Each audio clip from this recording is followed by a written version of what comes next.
Welcome to another edition of the Red Pill Diaries. I'd like to thank each and every one of you for lending me your ear for this brief period of time that we will be conversing with each other about what is going on and what is actually taking place behind the scene, especially with what occurred today in Moscow, dealing with the Kremlin and the Ukrainian fiasco or the situation that is unfolding that is pushed by the lunatics of the West.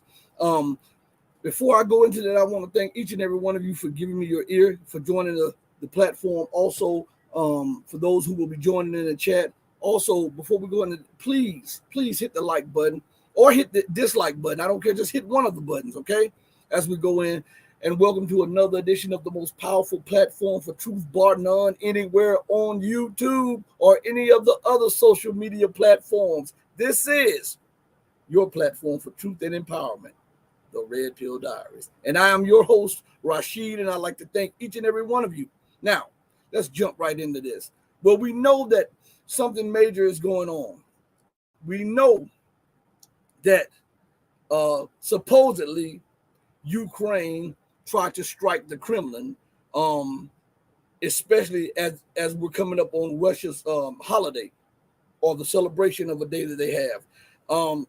There are a lot of rumors out saying that there was an assassination attempt against President Vladimir Putin. There's rumors out talking about maybe this was a false flag, and it's possible because then when you look at things that's happening, you look at who benefits the most and who gets the least benefits out of it. And then you can normally, it'll direct you to the path that you're going. But I want to address a few things because a lot of pundits have left out a few things. I've listened to a lot of analysts today on this matter. And I noticed there's a trend with these analysts. And all of these geopolitical analysts, all of these strategicians, all of these military minds, all of these intelligent minds, all of these podcast hosts and stuff. And there's a tendency to just brush away the Western part in this situation. They may touch it, but they act as if the Ukrainian government and the Ukrainian nation is a sovereign nation. And to do that is to disrespect the comprehension level of the average person. To do that is to have contempt for your capacity to think. I want to bring something to mind to you all. And this right here should point and show you who is behind the situation that is unfolding. Who has ever seen where the American government in her prime, the U.S. military, the U.S. State Department, the U.S. Intelligence Department, and the Treasury fund, I'm talking about completely fund a government and a nation. A nation is so dependent on, that has become so dependent on the funding of the UK and the US and NATO, and then will allow that nation to do something outside of their control or their approval. Tell me the time that this has happened. I'm asking because most pundits today have brushed over that. They've only skated on it or touched on it and kept going. They say maybe Ukraine did this to start their offensive. Maybe Ukraine did this, and I hear people say, "Well, I don't think the U.S. intelligence department was aware. I don't think the military, the U.S. military or NATO gave the go-ahead." This is what they say. I'm talking about literally either they are in the dark on this matter or they are purposely and willfully misleading the public. Seriously, I have to say that. And because we have a history and we can look at a pattern and then we can ask, when has this ever been allowed by the empire and the government remains in power? When has a government acted outside of the powers or the scope, the approval of the U.S. government after being funded, trained, armed, and bagged politically, economically, and everything else by the U.S. government. When have they been allowed to act outside of U.S. intelligence, the U.S. military, the U.S. State Department, and the White House? I'm asking because this is a main point that needs to be addressed. Because without looking at this point, you have a skewed vision of what is transpiring. Okay? And I'm being real with you. You have a skewed vision, a skewed view if you don't address that problem, because that is one of the problems that go to the heart of the matter. And if this has never occurred before, then why would we think all of a sudden that it is occurring now? Especially with a government that is totally dependent on financing from the empire. That the intelligence services of the Ukraine are completely reliant on the U.S. and the NATO. As a matter of fact, at the beginning of the war and prior to the war, they said the U.S., CIA, and other intelligence agencies had direct offices and direct say over the SBU in the SBU building. Go Google this stuff.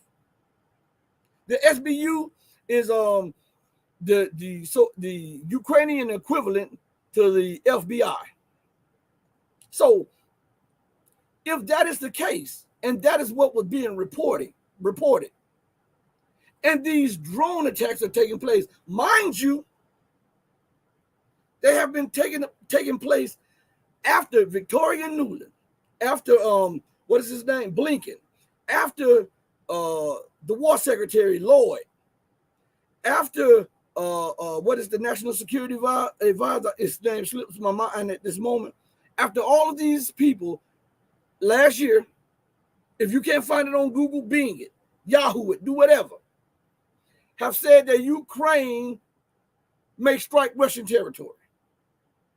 Ukraine may use drones in an attempt to seize Russian territory. They may go on the offensive in Russian territory.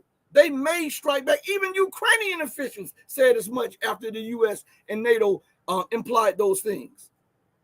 Now, the big thing is this. They say Ukraine purchased large amounts of Chinese drones, right, to do these things through back dealers or whatever. Now, what this is a twofold here. I'm telling you.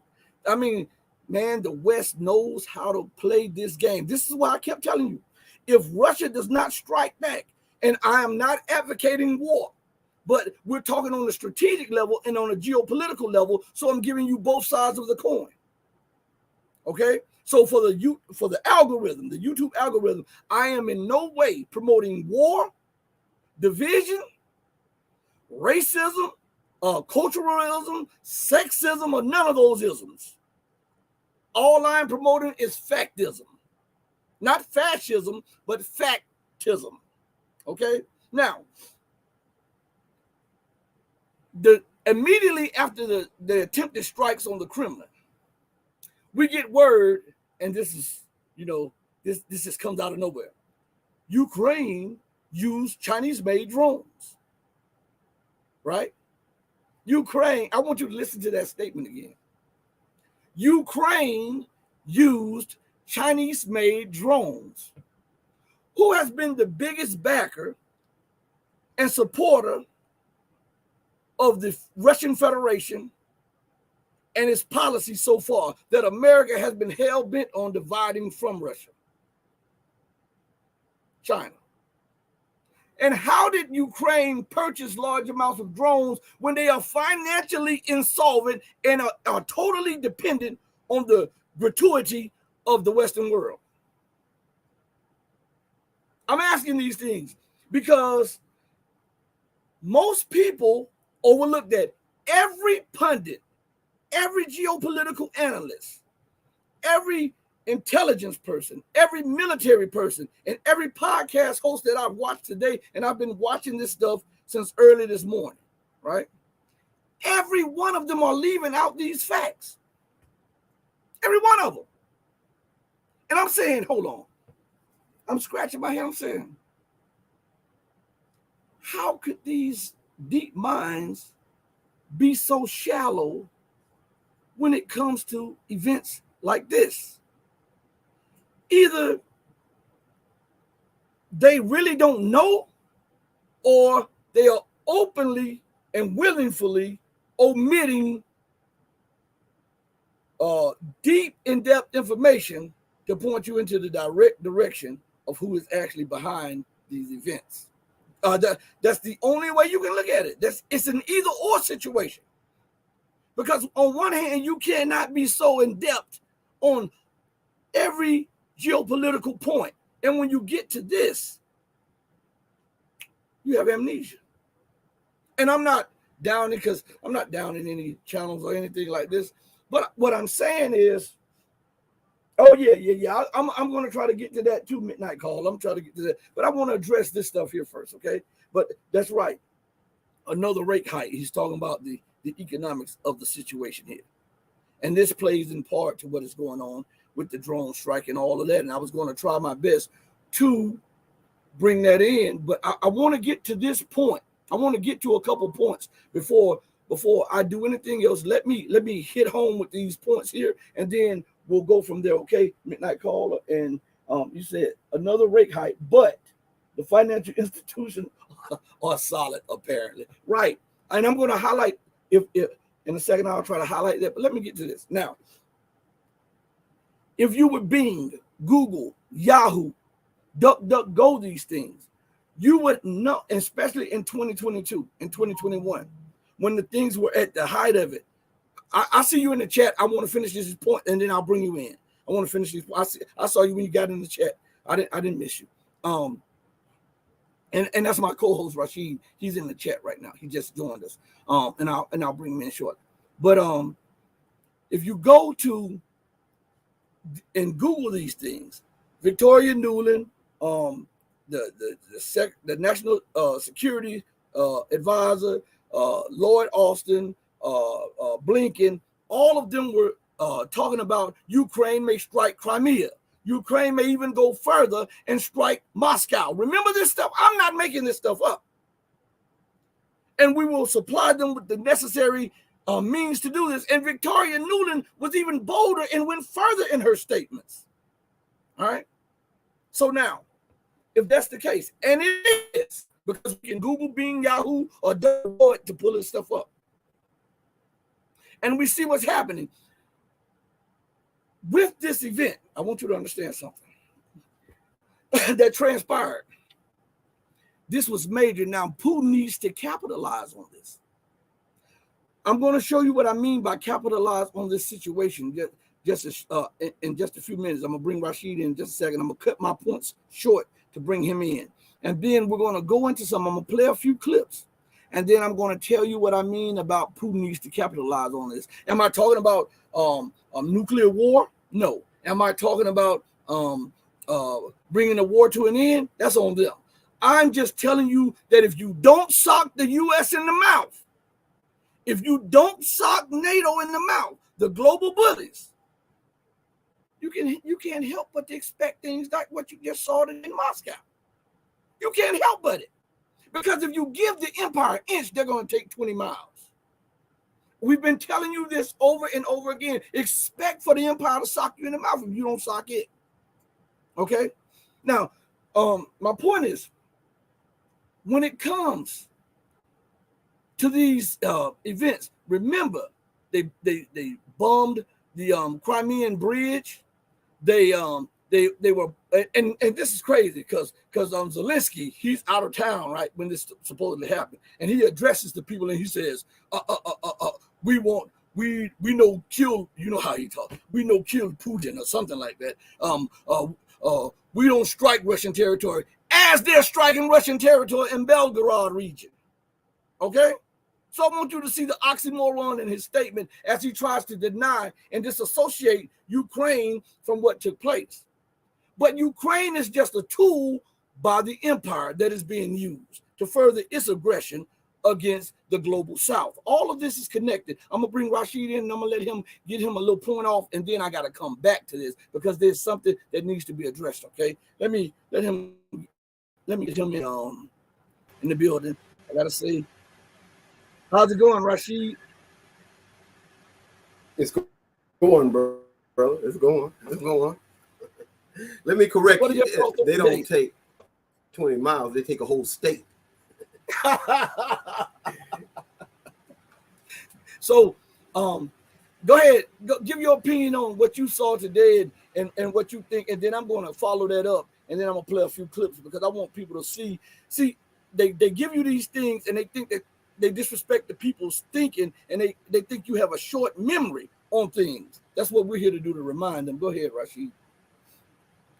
Yeah, well, it's the same thing, brother. If you let the empire get away with this, she gonna get away with it. She gonna take on everything. Like you said, you can't just sock the, you gotta hit the bullet with everything you got, right? Mm-hmm. So if he tiptoe around through the tulips again and don't do anything, then the empire is really gonna, that just encourages her to do more. Paul Craig Roberts said the same thing. He's mad at Putin and them for not standing up to the empire because he said that if he don't stop them, they're gonna get more and more bolder until they come into we can have a nuclear war. If you don't stop him, these people don't have no restraints in their actions. The only thing you can do to stop him is to hit him real hard. It'll keep coming. What I kept telling you about Assad. If they don't stop, he's just gonna get more and more bolder. But these are two different cases. He's gonna be hitting the palace. Well, Russia has the military capability Russia has the military capability and the wherewithal to hit back. Assad is facing multiple challenges on his border that he cannot attack. If you are drenched by ISIS and Al Qaeda and Israel and Turkey and America, you can't fight all five of them at one time. You got to pick and choose your battles and get one of them out of the way at a time. But Russia has the capability to roll them back now.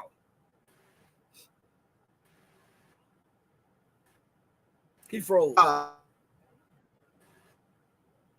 They froze him. Assad is listening to Putin. Putin is the one that do that, and he's following the same playbook that Putin is doing. But you are missing the biggest point of this. This is what I keep telling you. You are missing the biggest point of this when it comes. You can't compare Assad and Putin because Assad and Syria they don't have the same weight or capabilities. Putin and Russia are economically self-sufficient, technologically self-sufficient, and they have a more robust military-industrial complex, and they have more military capabilities. Assad has been worn down by 11 years of war, and he's fighting on multiple fronts. If you engage on multiple fronts, you wear down your military. You have got to focus and take out one at a time. Putin he has a luxury where he can hit them head on. Assad doesn't have that luxury. This is what I'm telling you. If Assad engages Israel, ISIS, Al Qaeda, Turkey, and all of the Arab nations that would get him, he would leave. He would lose. Putin playbook. Assad is doing the Putin playbook. That's all I'm saying. Putin is the one that's telling him what to do. Now, we don't see Israel bombing up Hezbollah left and right like that. Well, we'll say that's what you say. I thought about what you said about that. And then I said I thought about it, and I looked back. I said, you know what? They're bombing them in Syria. And and check this out. Not only are they bombing the axis of resistance in Syria, most of the missile strikes are coming through Lebanese airspace. And this is under the protection of Hezbollah. Those are points that you left out also. So in effect, if you're using Lebanese airspace, that's a declaration of war. And who holds dear to defending Lebanon? It's Hezbollah. So you can't ignore that part either now. That's what I'm saying to you. Assad, and I'm not defending Assad, but I see what's going on. He does not have the military capability to engage 5 and 6 different people on different areas of the country at this moment. He should, when he builds up his strength and his military capability, I say strike out. I say just make this, if they're going to keep on doing this, I say just hit everybody. And let's just have a free-for-all and see who survives. But you have to get your military capabilities up to snuff. If a grown man is hitting you and you are a kid and you don't have the strength to fight back, why engage that grown man? How about you build up your wherewithal, your muscles, and everything else, so when the time comes and he confronts you again, you can pay him back for everything that he did to you. But if you get into a fight with him when you have little kid strength, he'll crush you. So you got to get grown man strength before you engage that grown man. That's what I'm saying to you. Okay, let me respond. Okay, what I'm saying, over Syria, you say they hitting Hezbollah and Iran and all the rest of them in Syria, but Syria controls those territories. Iran, Hezbollah, and the rest of them, they ain't gonna they take the bow to Syria. Syria is the one that's got to say when to hit back for them. This is what I'm saying. I'm saying he's not bombing up Hezbollah in the territory of Hezbollah. I don't see him hitting Iran in the fire. Every time you turn around firing bombs in Iran, but Syria is the one that controls their territory. Iran and Hezbollah can't tell them what to do in Syria. Okay, now let's look at this. You say, and we'll get back on this Russian thing in a minute. Now let us look at this. You say Syria is the one that controls the territory in Syria, and Hezbollah doesn't control the territory in Syria, and therefore Syria should hit back. Now that goes to my point. Hezbollah is not facing multiple threats in Lebanon. It is Syria the one facing multiple threats from multiple directions in Syria. So it would be lunacy. Listen what happened. I'm gonna give you a proof. If you go back to the war, when Syria tried to engage on every front, what happened? They started losing after a while, and then they had to regroup and consolidate because they were being worn out on every front. So it takes a time. So because they did that, they engaged at the beginning on every front, and they reacted to every strike. It made them waste weapons, time, and life. It did that. It did all of that. So then they had to regroup, and the regrouping is that's what they're doing now. So if they do that before they get their military wherewithal, that's suicidal. Oh, and you finish your thoughts. Let me answer this real quick. Finish your thoughts.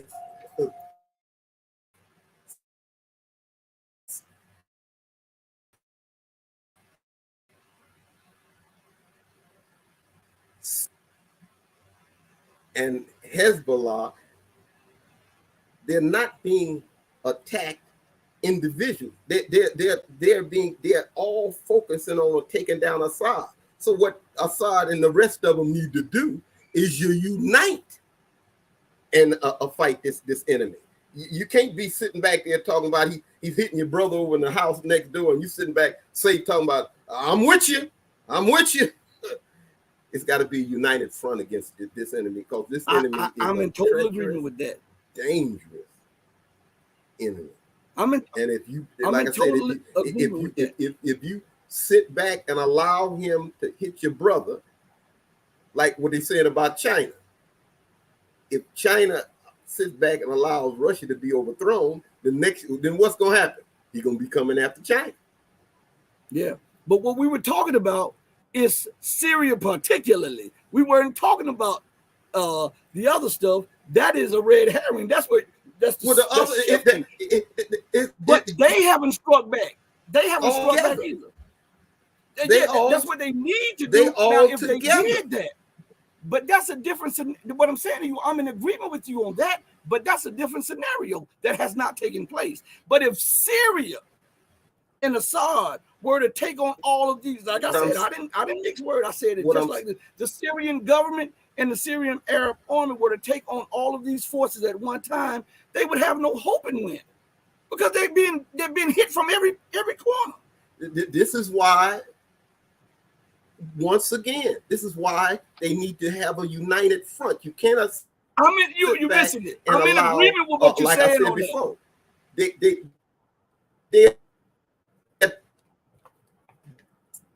They are attacking. They're bringing him up. Okay, so what you have wrong is I'm in agreement. Now they're playing him again. You know, you turn your focus at this.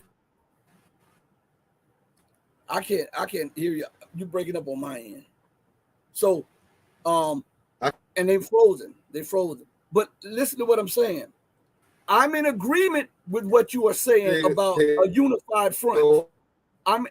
Now, hold on 1 second. Hold on 1 second. This thing, they're messing up. They're purposely messing up the stream. They are stopping you and they're allowing me to talk. And then when I start talking, they're letting your voice come through on my end. I don't know why they're doing that, but that's what they're doing. It's a delay, a pause, and a freeze on your end on my side. And then when I start talking, then they'll start letting you come through talking. So it appears as though we're talking over each other, but in reality, it's whoever owns the stream thing. So, but what I'm saying, Rashid, is I'm in agreement with you on a unified front. But that's not what you argued about. You argued about Assad and the Syrians. That's what I'm arguing about. So if it is a unified front, they can tackle those problems. But what I'm saying is if it's Assad, he has not the wherewithal or the capabilities to do it at this moment. You just brought in that at the end. Well, I understand that he's weak right now, but it has to be a united front over there. They thinking that the empire is just attacking Syria. No, the empire is attacking Syria to get at all of them. Yeah. Hold on 1 second. I'm responding in the chat too as I'm talking to you. Yeah, so I'm in agreement with you, but what we were talking about at the beginning was Assad and his capabilities. I'm in agreement with you at the end that if he had the unified front with Iran and Hezbollah, and they all work in conjunction to confront this all at once, that is the proper way to go. But he cannot do that by himself. That's what I'm saying. And also what I'm saying is that Putin is the one that's telling him to. We don't know that. We don't know that. That's an assumption. That's an assumption. Putin is doing that. He's doing that even with his own country. He ain't hitting back like he should. Putin. Remember, nobody wants to go to war with the empire. They have to be drugged, kicking and screaming to stand up against. On that. I understand that. You're preaching to the choir on that. I've said that multiple times on the show, that people don't want to go to war with the empire and they're going to have to be drugged into this war. I understand that. But that's not what we were talking about, though. You were talking about Syria and Assad's capabilities. And I was telling you that if he did that by himself, he would be destroyed. Now, when you brought in the other part at the end, talking about the unified front, I'm in total agreement with you. If it is a unified front, go ahead. And so that's what. And I still think that Putin is the one that's having him not to stand up, to sit back and let things go as it is. You can be right. I feel that, but that's an assumption. I'm saying you can be right, but that's an assumption, and I'm saying that that's a whole nother thing from what we were talking about when we were talking about the Syrians' capabilities. And that's what I was standing on. I wasn't turning to a unified front or Putin. We were talking about Syria's capabilities, and that's what I was addressing. So that's where we were going from. But again, I'm in agreement with Rashid when he says there should be a unified front. Huh? What you say? I said, go back. What we were originally talking about is how Putin is not coming down like he should, and I say that Putin is doing the same thing that Assad is. Let him hit you. But also, we also have to look at the intricacies. And I'm not defending Assad, and I'm not defending Putin, but we also have to look at the intricacies of the dynamics of the government. You have hawks and you have doves. You have people who control certain levels that you know nothing about, certain levels of power. And there's other, and he has, as the president, he has to balance everything off and make sure that when they do strike, it's strategic, it hurts, and it goes straight to it, and without second guessing and second thought. And the same with Assad, and the same with any leader worth their salt. Well, we do agree that the empire is not going to stop. Oh man, come on, man! You know the empire is not going to stop. Your name is Rashid, and I'm Rashid. Come on, man! You know better than that. And when she gets sucked in the mouth, she's not going to stop. When she gets sucked in the mouth, she's going to pause. She's not going to stop. She's double down. Pause until she can get the advantage in. America does not sign any agreements unless she's at it benefits her. And she never lives up to any agreement. Yeah. So now I want to so since we're back on this subject, I want to go to something. Rashid, I want you to analyze this. I'm gonna play 1 or 2 videos, and then we're gonna come back on this, and I want your thoughts on this too. So remember the strike in Belgorod just a few days ago. Remember the strike in Sevastopol, or I forget how to pronounce Sevastopol or Sevastopol. That's what it is, Sevastopol. And on the oil depot. Now this is Russian territory. Belgorod is Russian territory, and now Sevastopol or Sevastopol is Russian territory. Yeah, Sevastopol is Russian territory now too. Now, this guy, after we play this clip of the drones over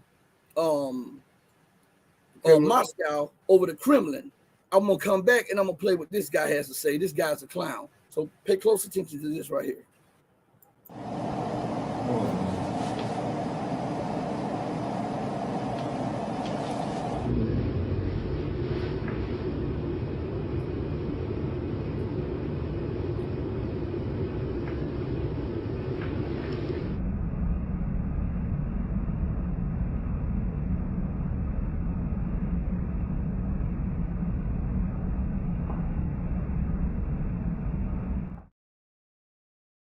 So we played that. The drones, you see the air defense system took them out. And these had to be planted because there's no way they could have flown from Ukrainian territory into Russia, especially near the Kremlin. So they had to be launched close by the Kremlin to do such. And remember, Russia took in millions of Ukrainian civilians. There are a lot of Americans there too. So this could be planned by the State Department through her. Yes, thank you. And so now we got that. Now let's go to something else real quick. All right. This is the clown talking. Now, it's ironic that he's not in Kyiv now. And I think he's in one of the nations that is trying to become a NATO member. And he's speaking, and this is what he said. And remember, they just struck Sevastopol. They just struck Belgorod. And remember when they went and they used drones and they tried to take out Russia's nuclear base with the bombers, and they hit that other base, military base, on inner Russian territory? When you think about that, what he says is clownish. Pay close attention. Right here. We don't attack Putin or Moscow. We fight on our territory. We are defending our villages and cities. We don't have, enough weapon for this. That's why we don't use it anywhere. For us, that is the deficit. We can't spend it. And we didn't attack Putin. We leave it to tribunal.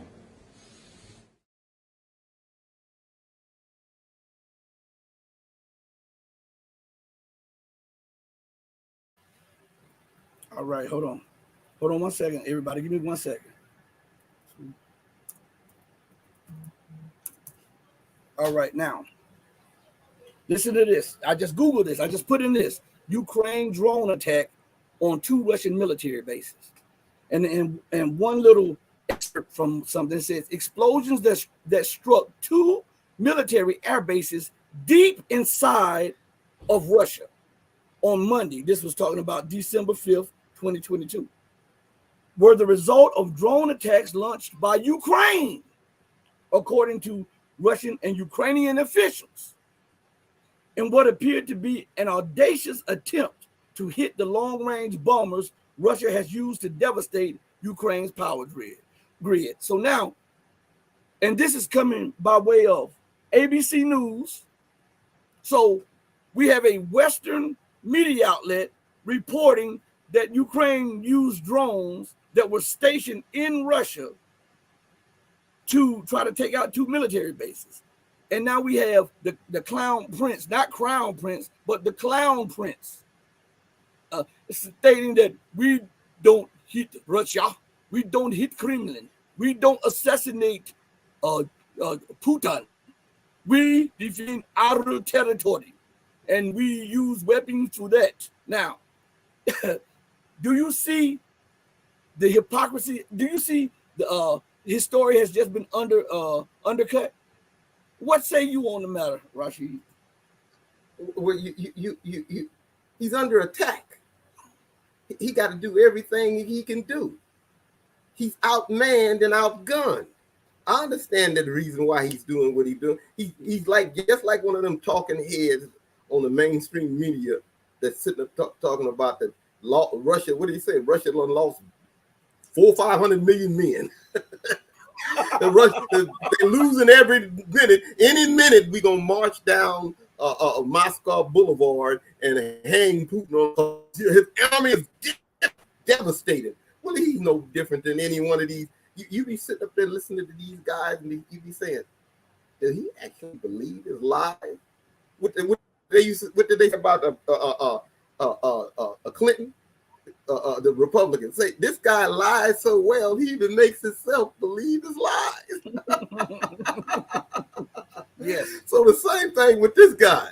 You know, he got to do everything he's doing. I understand why he's doing what he's doing. He's desperate. His country is being destroyed, and he didn't back the wrong horse. And all of the, you know, they be talking about we giving him all of this military equipment. You really find out his old military equipment from the 50s and the 60s. It's old, useless, out-of-date weapons to fight a modern army. And he backed the wrong horse. I bet yet with, you know, the oligarchs, the ones that running Ukraine, then backed the wrong horse. They should have, what's the guy who that got overthrown in 2004? He had made an agreement with Russia. Yeah. Yanukovych. And America put too much money in there, put too much of the money in there, and so he got overthrown. But the guy is desperate. Don't get too hard on him. he can't do anything else but lie. Now, let's look at the hidden hand behind this. Again, I'm going to go back to what I stated at the beginning of the show. When has the U.S. empire ever installed a leader, totally funded them, totally trained the military, embedded their secret service to protect them, the president, embedded their intelligence people at the intelligence headquarters of the nation, embedded their special forces into the troops of that nation, and then allowed that nation to make sovereign decisions that surprised the empire? We don't have any case like that on hand. So if we don't have any case like that on hand, then we got to go with common sense and a track record. So if these drones were used by quote unquote Ukraine, then we have to look at the backers, because remember, prior to that, again, Newland and all the rest of them was talking about Ukraine should go and attack Russia proper. Now, this is what I'm saying here. Going back to, we're going to revisit what I said at the beginning of the show. Putin needs to seize this moment. I'm going to tell you what I mean by seizing. After the 9/11 attacks, George Bush and his neoconservative cronies seized that moment, and they waged a global war of destruction nonstop. Well, he needs to seize the moment in a way to blunt the aggression of the Western world. And listen how George Bush talked, and how he talked immediately after the aftermath of 9/11.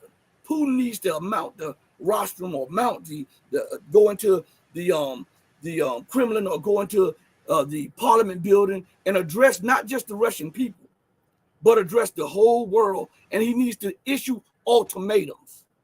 That's sitting back now. That's over with. You need to issue ultimatums. And on the back foot of this clip I'm about to show you, I'll address what I mean by the ultimatums. So I want you to listen to how Bush addressed the United States. And we know he didn't have much sense.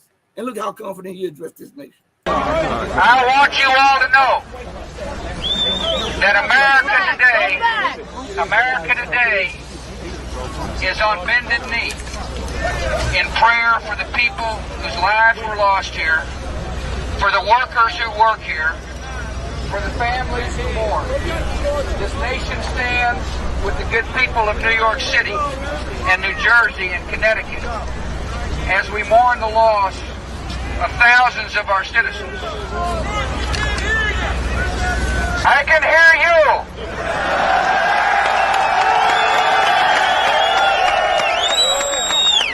I can hear you. The rest of the world hears you. And the people who knock these buildings down will hear all of us soon.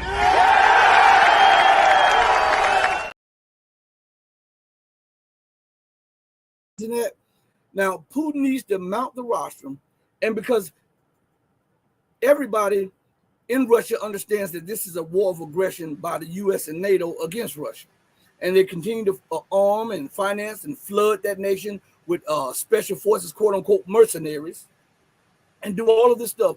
Well, Putin needs to start, from this point on, he needs to start issuing ultimatums. This is the moment right here to seize.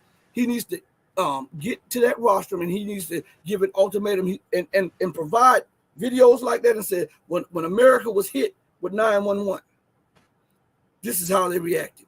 We will react in a much more measured approach, but nonetheless, we will act. And then he needs to tell America, we have proof that you and NATO were behind this attempted bombing of the Kremlin, which is an act of war. So from this point on, there will be no more Western intransigence. Any weapons being deployed in Ukraine from this point on by the United States or NATO, we will bomb NATO territory, and we will destroy the warehouses on NATO territory. We will attack wheresoever you are storing these warehouses. And if that means an escalation, remember, you brought the escalation to us. We didn't bring it to you. And he needs to mean these things and let them know behind the scenes while deploying whatever is necessary to deploy. Because the empire is not going to stop. The more Putin, see, they think they've cowered him. Rashid, I don't know if you remember this, but remember in January, they were talking about they had a threat assessment against Russia. And so they didn't want to escalate because they believed that Russia would escalate to a point of direct conflict. And what they did, they put fillers out there by bombing this place, sending a drone here, by shooting a mortar from Ukraine up into the border parts of Russia, and Russia didn't react as they said they were going to react. So what did they do? That prompted the State Department, the intelligence, and the Pentagon to say that we no longer fear direct escalation from Russia. Didn't they say that? Didn't they openly state that they no longer fear direct escalation from Russia? Now Putin needs to make them eat their words. What say you on the matter? Out of the last 5 minutes, I heard maybe one word that you. Yeah, they must have messed with your microphone. Say it over to me. Again, can you hear me now? Can you hear me? Yeah, I hear you very well. I can hear you now. Okay, I said listen, out of the last 5 minutes, I heard you. I heard you. If Putin needs to mount that rostrum and give ultimatums, no more Mr. Nice Guy, ultimatums that NATO will stop. This is non-negotiable. From this moment on, you will stop supplying weaponry into Ukraine. If you supply weapons, we will bomb NATO military bases where they're stored. From this, you are killing Russians, you're killing Russian citizens, and you're killing Russian. Think about this. How would America react if one of the nations sent a drone over the White House to try to attack Biden or anybody? Russia is not America, and Putin is bending over backwards not to go into this fight. He's doing everything he can not to, but he don't understand is the empire is deadly serious. They want to fight. The boxer is running around the ring, don't want to throw any punches, and the other cat is how they really right. That's what Putin is doing. Putin is doing a whole lot of running. But I agree with you. He gonna have to stand up. He gonna have to stand up because the empire is not gonna stop. The empire sees that everybody is getting off her dollar, and she sees that her hegemony is going by the wayside, and it's just like a corner, a cowardly dog. He will fight. And this is what the empire is doing. The empire is fighting mad that her hegemony is going by it, where the time is fast approaching, where she can't dictate. You better do this. You do that, and I'll say would it be a we can't when they say we can't sanction anybody. What he sees. And he's not going to sit back quietly and let you do that to him without not striking back. And this is what's taking place. Yeah, the people of the West would blow up the entire world if they can't rule. Mm-hmm. And the actions show that they will do that. But Putin, like I said, he doing everything, not fight. So let's see. He froze for here's which also. He still is allowing Russian gas to be shipped to Europe. Yeah. Right? Which is insane. He's still doing that. That's insane. Here these people are trying to bring in war upon you. If he wanted to send that money, that oil to China and India and say you can't sell it to nobody else. And then let's see how tough that people in Europe will be. Now, again, this goes back to what I said. He can't just act. This is beyond just acting. He must seize the moment. He has to see, because this is a prime opportunity for him to throw all of that pressure that was put on Russia back on the West. Because if he stands up and it's time for ultimatums. Again, let's go back. It's time for ultimatums. If Putin does not give the West ultimatums, guess what? And it's not just Putin. I'm talking about the leadership of Russia. Because he doesn't realize the mind of people in America and the West, the people who govern. He still is new to him or whatever. He doesn't understand that they have it in their mind that they are going to balkanize Russia. So if he does not give an ultimatum and follow that ultimatum up with strikes, massive strikes, and I'm not advocating war or promotion of war, YouTube censors and YouTube algorithms. I'm just giving you an analysis of a supposed scenario. Okay, so don't block, suspend, or strike us for having this.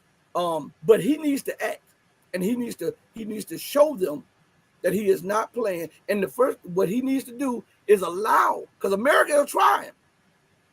Tell them if we see, if our satellites detect any NATO equipment or weaponry or troops approaching anywhere on the Ukrainian border, we're going to hit it on the side that it's approaching on. That's what he needs to do, and hit them with the dagger or hit them with the. But he's not going to do. The only time that Putin is going to attack is when they go to all-out war against him. Other than that, he's going to be doing everything he can to dodge and sit up and let it pass through. He's not going to do that. That's not Putin. I wanted to ask you a question. You put a picture up, a video up about Lou Bush. Do you think that he actually knew that was coming? I knew Cheney and Rumsfeld knew, but do you think he was just a figurehead that got blindsided? Rashid, you and I agree on probably 99.9% of everything. So ask yourself that, and then you got the answer.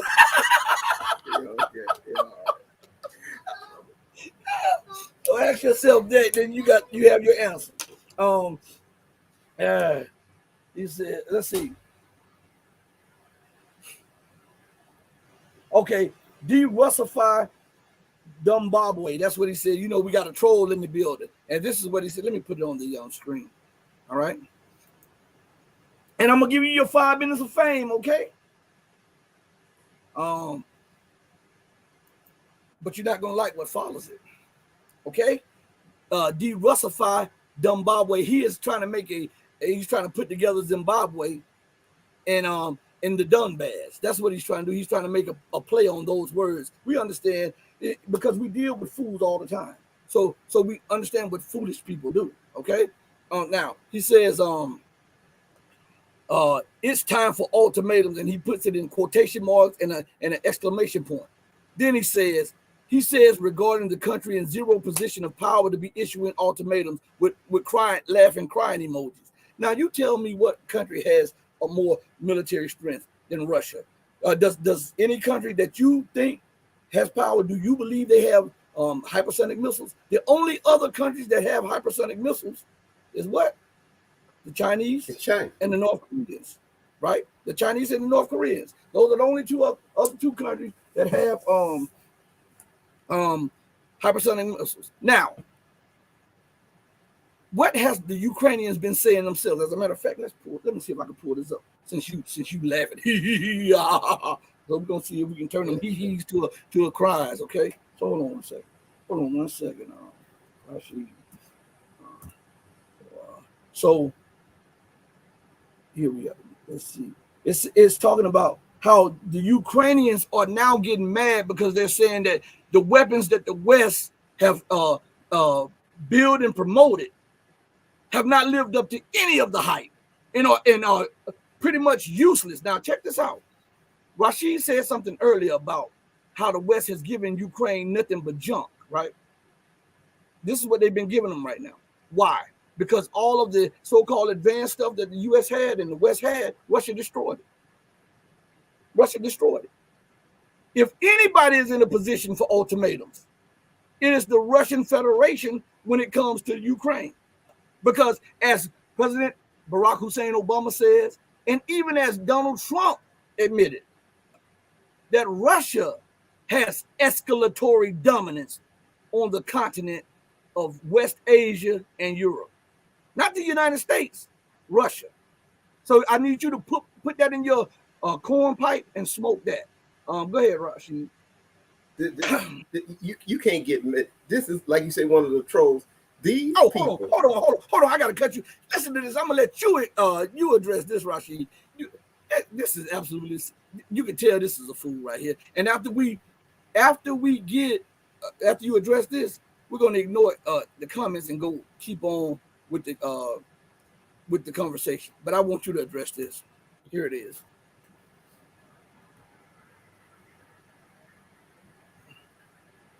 As if Russia doesn't have weapons to make the other states cease to exist. these people, you can't get mad. They listen to the mainstream media and believe everything that they got. You got to understand, these are the same type of people that believe that America can go 10,000 miles away from their shores, bomb up a country, rape the women, kill everybody around, steal all of their natural resources, and bring them back to America like the Santa Claus bringing gifts. And the people of those countries are the terrorists. See, you got a certain people. The Western mind is the mind of a robber and a thief. And then he can do anything around the world and is always justified by, I'm bringing democracy. This guy that put the thing out, the Libyans got some American democracy, and now look at them. The Rockies got some American democracy. Now look at them. Syria got the American democracy, and they say, what, 1 million people got killed? Well, maybe some Somalia? American democracy need to come to you, huh? What you say? What about Somalia? Maybe and what's going on in Sudan and Eritrea? Yeah, that's that good old democracy. And see, this man and his type of a people think that that's all right. As long as them people don't look like him, let's kill them all. It don't make no difference. What did the guy in Europe say? This is the garden, and everybody else is the jungle. But without the jungle's natural resources, what would the garden be? Right. Now, Astral Atmosphere, would you please help him to the exit door? I would really appreciate one of the moderators help him to the exit door, because what he's gonna make me do is torch him in just a few seconds. And so I would like for you to block him.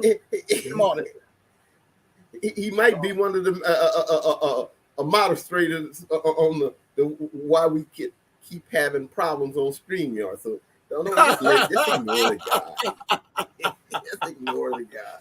One of my moderators, please send him to the exit doors and ban him. We would really appreciate it. Why would one of these guys keep coming here when they got all of the media? If you want to listen to their point of view, just turn on the MSN. Yeah. NBC, CBS, Fix News, ABC. They run their type of a thinking 24/7, where everything that they do is great and right. Once again, why would, if they so-called men of Christ, as they claim, why would you go 10,000, 6,000 miles away from your borders and stir up trouble and overthrow a country and start a war if you are a man of Christ? We say once again, would Jesus do something like that? Now let's bypass this stumbling block that we just stepped over and continue on, because he's taking a much needed energy to address what's going on, and we're spending a lot of time on a fool, and so we have to bypass the fool, or else everybody will think there's two fools in the room. So let's go further. Listen to what is being reported too. I want to play this clip too, so everybody be careful and watch this, okay? The latest information says that the target of the Ukrainian drone in the attack of the Kremlin was not the dome, hit the dome of the Senate Palace, but one of the offices in the administrative building. Among the causes of the explosion, the triggering of the self-destruction system and the operation of electronic warfare are considered. So it is also known that between the arrivals of the two UAVs, 16 minutes have passed. The first was seen in 2:27, the second followed at 2:41 minutes at night. The wreckage of the latter fell on the territory of the Kremlin, and the launches could be carried out from Moscow, as experts point out. So the drones were carried out from Moscow, not far from the center. So the head of Zelensky's office allegedly hinted at Ukraine's involvement in the drone attack on the Kremlin 5 hours before the explosion of the UAV, so-called the unnamed aerial vehicle over the Kremlin Senate Palace. Andrei Yermak posted a post with the rockets in his Telegram channel and later with emoji lights. He deleted the second message after some time. So official information, the statements of Kremlin says that Moscow will be ready to respond to Kyiv's attempt to carry out a drone attack on the Kremlin whenever and wherever it sees fit. Russia reserves the right to take retaliatory measures whenever and wherever it sees, the statement reads. And according to the statement, an official statement of the Kremlin, it is written there that last night the Kyiv regime attempted to attack the Russian president's Kremlin residence using unnamed aerial vehicles. The Kremlin noted that it was a pre-planned act of terrorism and an attempt on the life of the Russian president, which took place just before the Victory Day and the May 9th parade that will be attended by foreign guests. So now we're back. Now, check this out. America has been vehemently denying their involvement, and we all know that when she is that adamant that she is not involved, she is involved. She is involved. So this is what ex-Russian President Dmitry Medvedev says. He says, and this is the line, ex-Russian president urges physical removal of Zelensky. Now, here's where he and I differ, okay? He is focused on Zelensky. Zelensky is a tool. If you want the problems to stop, you address where the problems emanate from. That's what you do. You go to the head of this thing and you burst the ball, or else it can become cancerous and kill you. So I think Medvedev should say it like it is and stop beating around the bush and say, you know what? I think it is now time for us to confront the terrorist organization that is known as the North Atlantic Terrorist Organization. We need to confront them head on because they have expanded their borders up to our borders. And then when we respond, they say we're being aggressive on Russia, on NATO's eastern border. They flip stuff upside down. I keep telling people, in the mind of the West, it's bizarro world. If they are in the right, you know, they're going to boast about it. But if they're in the wrong, they're in the right and you're in the wrong. It's always like that. So Medvedev says, he made the remarks following the Kremlin drone incident. Former Russian President Dmitry Medvedev drew a comparison between Ukraine and Nazi Germany on Wednesday after 2 drones targeted the Kremlin. The vice chair of the National Security Council urged Moscow to retaliate against President Vladimir Zelensky. After today's terrorist act, there are no options left but the physical removal of Zelensky and his clique. Stop right there. Stop right there. I have to address this because I am not totally in agreement with Medvedev. The time to remove a regime was when they removed Yanukovych. Russia should have acted then and reinstalled Yanukovych, and they would have had the legitimate right to do so. They should have done that, and it would have nullified all of this bloodshed and all of America's plans to wage war. And I'm gonna stop for a minute, and I'm gonna let you speak on this, and then I'll finish my thought. Go ahead. Remember, but Putin and the leadership believed what the West was. They were hoodwinked because they believed him. Remember when they started, they overthrew Yanukovych, and the rebels had the Ukrainian army surrounded and could have polished them off, and then Russia told them to pull back. Yeah, and they had commentators laughing, talking about Poroshenko, I think was the president at that time, and he was saying in a couple of weeks the rebels might be in Kiev, putting him under arrest. Mm-hmm. Yeah. Putin and them, that's the mistake they made. Which they doing now. They still trust the West. Even when they come up with this Minsk agreement, they will hoodwink that too. Because they don't want to fight the empire. They want to do business. Same thing with China. They want to do business with the empire. And it is fallen and empire thinks about somebody. And I want to, because I'm falling. What the people don't understand, if everybody get off her money, the empire is dead. All them bases around the world, she won't have money to pay nobody. And so that's what the empire do. The empire is not thinking rationally. The empire is mad because she's fallen. Fallen.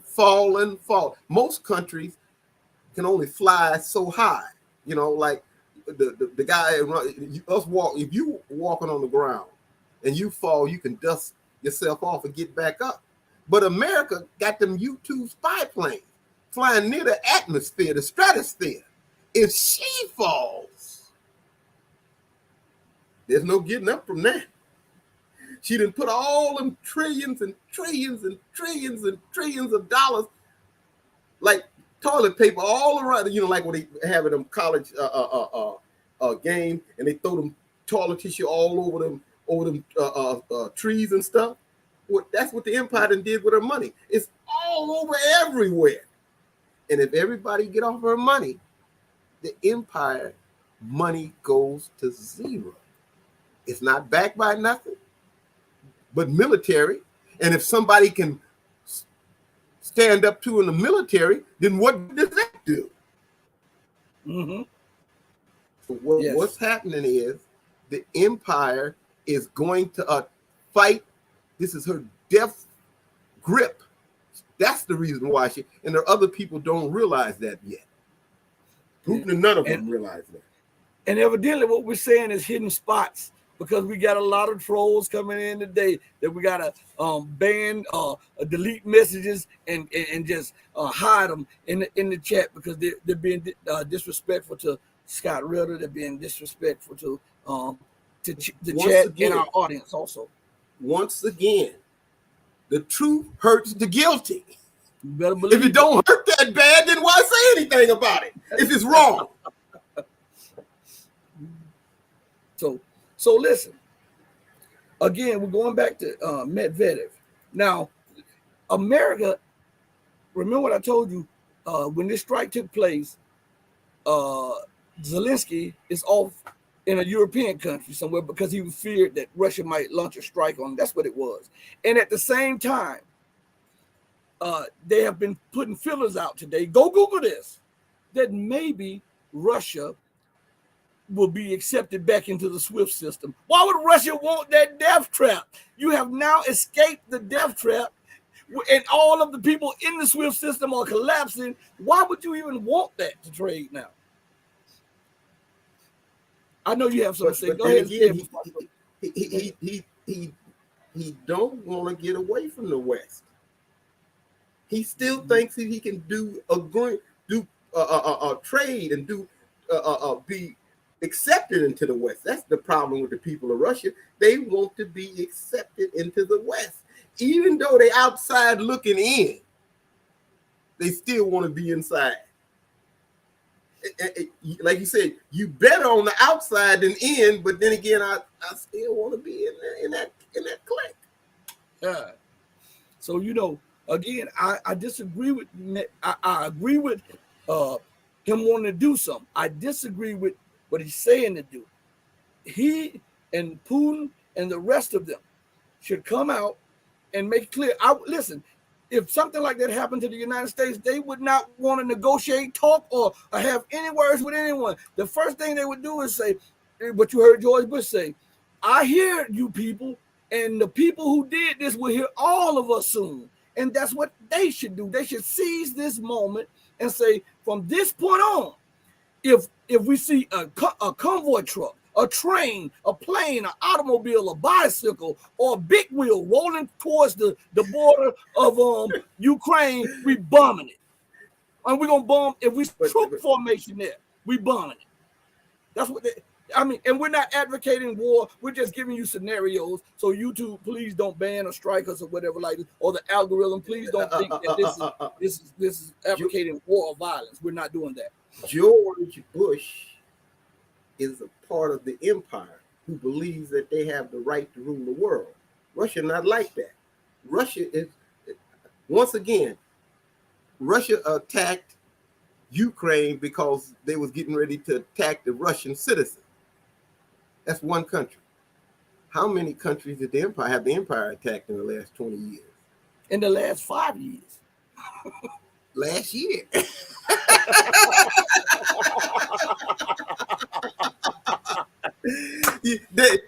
You won.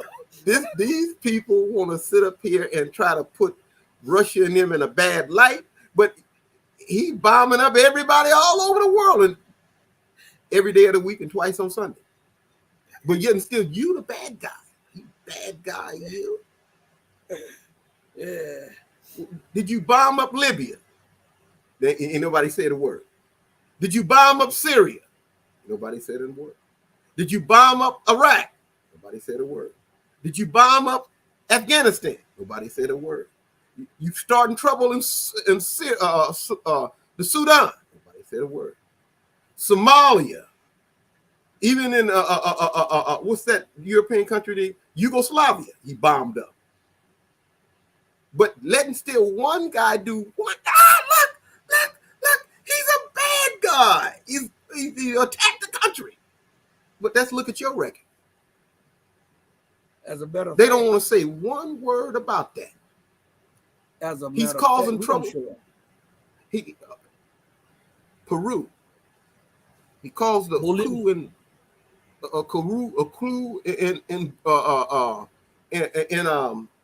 Brazil. Peru and Bolivia. Yeah. Honduras. Nicaragua. He's causing trouble all around the world with his hidden hand. And nobody says one word about with him. And then since he controls the mass media, only thing he do is come out and talk about you bad, and he never talk about his crimes. Yeah.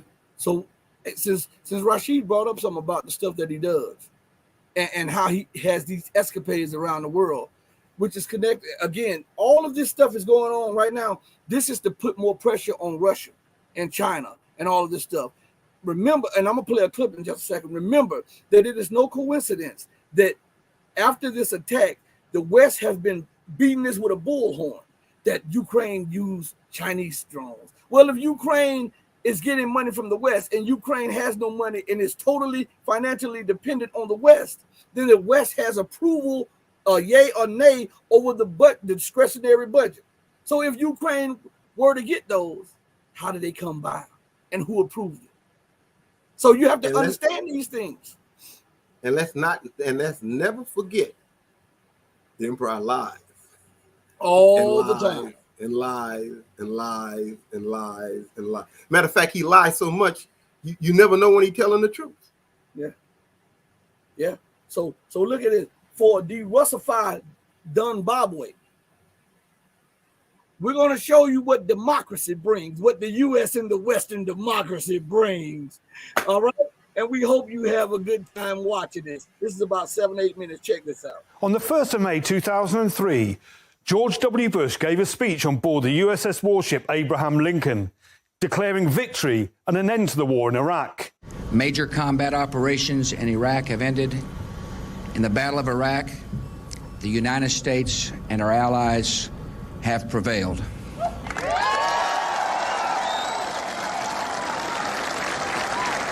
A banner was draped on the ship, boldly declaring mission accomplished. But was it? According to the Iraq Body Count Project, nearly 11,000 civilians were killed in the first few months of the war. By 2023, it had recorded more than 200,000 fatalities, with others putting the death toll as high as 1 million or more. Less than a month after Bush's speech, the Iraqi army was disbanded, with thousands of soldiers left angry and disgruntled at US occupying forces. The insurgency continued, but US officials seemed to downplay its scale, saying the situation was no worse than crime levels seen in major US cities. There has not been a major health crisis. There is not a humanitarian crisis in the country. All of the non-governmental experts who've gone in have indicated that that's the case. You've got to remember that if Washington, D.C. were the size of Baghdad, we would be having something like 215 murders a month.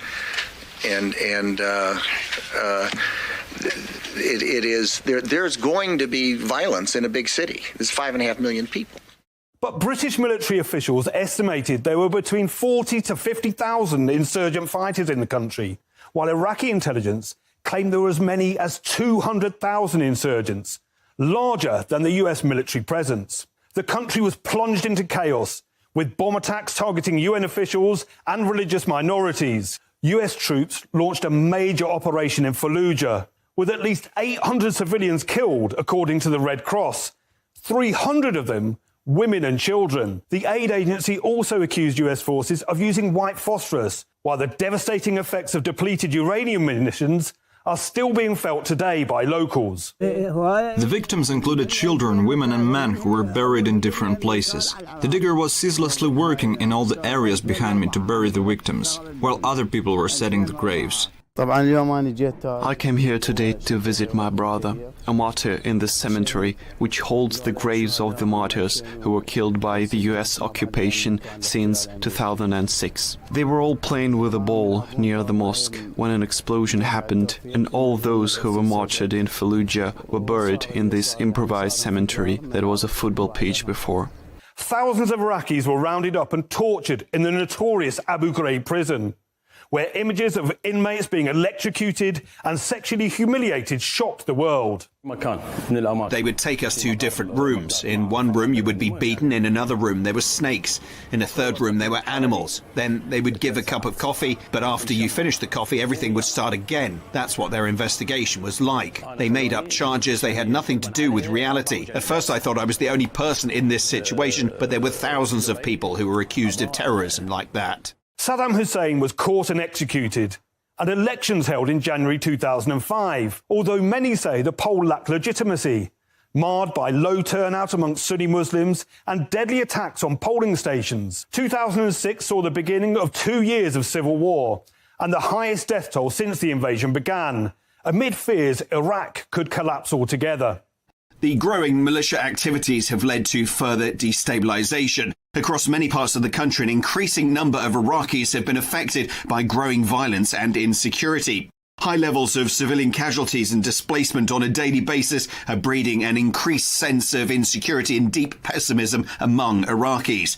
The prospects of all-out civil war and even a regional conflict have become much more real. More US atrocities followed, including the Nisour Square massacre, carried out by private military contractors in Baghdad, and 2 Reuters journalists were among those killed in a helicopter attack, which only came to light after the footage was published by WikiLeaks. You're clear. All right, firing. Line here.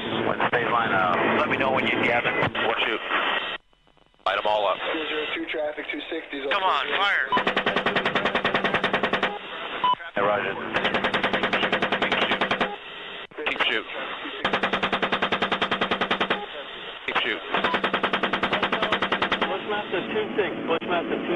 As the war in Iraq became more costly and unpopular among US citizens, the new president promised to end military operations in the country. I've chosen a timeline that will remove our combat brigades over the next 18 months.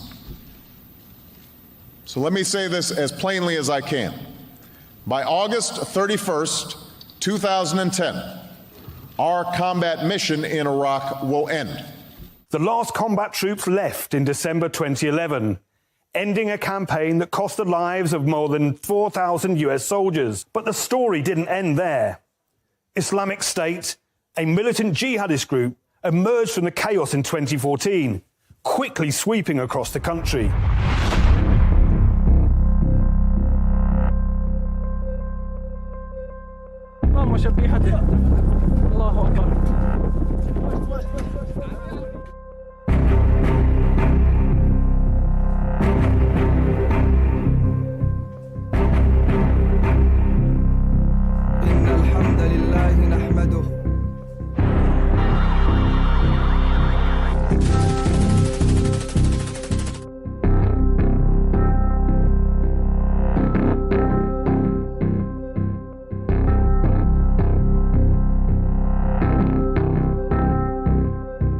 the rise of Islamic State made the words of the war's initiator back in 2003 darkly ironic.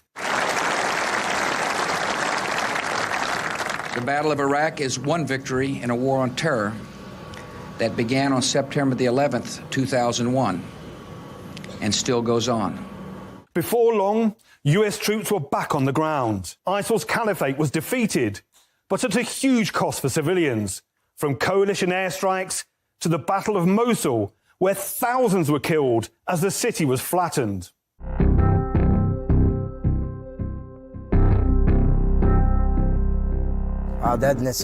We're 6 people. I had one daughter who was martyred. We lived in that house. After the airstrikes, I just couldn't live there anymore. My house is entirely destroyed. My daughter died in it.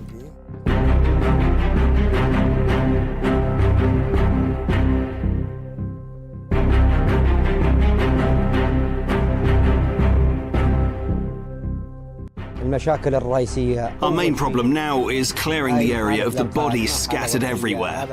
More than 60,000 civilians died in the next stage of the conflict. The Iraq War was justified by the alleged presence of WMDs, despite repeated warnings from inspectors and intelligence services to the contrary. In January 2004, the head of the Iraq Survey Group charged with finding the weapons resigned after admitting failure. Now, 20 years after George Bush claimed victory, US troops remain in the country and Iraq is still fighting an ISIL insurgency, while the country's natural resources continue to be plundered.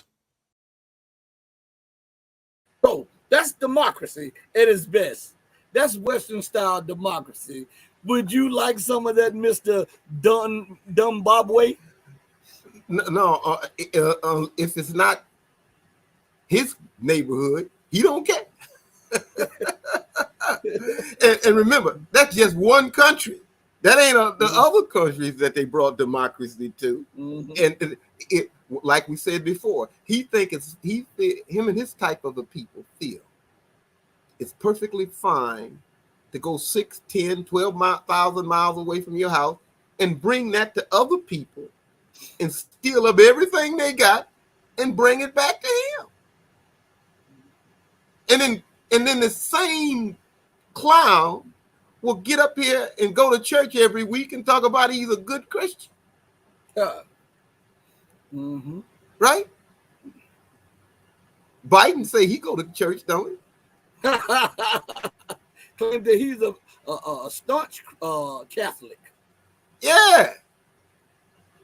It's somebody's following Jesus, as we keep saying over and over. Jesus didn't do anything like that. And as we say, I just said before, truth hurts the guilty.